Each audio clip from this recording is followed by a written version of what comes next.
বৌমা, আমার বড় ছেলের বউ। এই থাক থাক থাক থাক, হয়েছে আর লাগবে না, চলো চলো ঘরে চলো ঘরে চলো। মা, নতুন বউ একটু মিষ্টি মুখ না করলে কেমনে হয়? দেখি বই।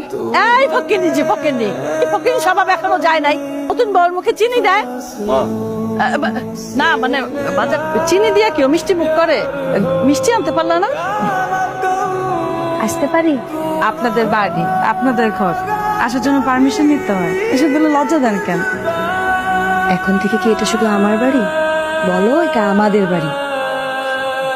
ভাইয়া, এই যে সুমি, তোমার আমি একটা মূল্যবান জিনিস দিতেছি। এই যে আমার ভাই, আমার ভাইরে আমি তোমার হাতে তুলে দিতেছি। ভাজি করি, এখন আলু ভাজি করবো। আলু ভাজি করবেন?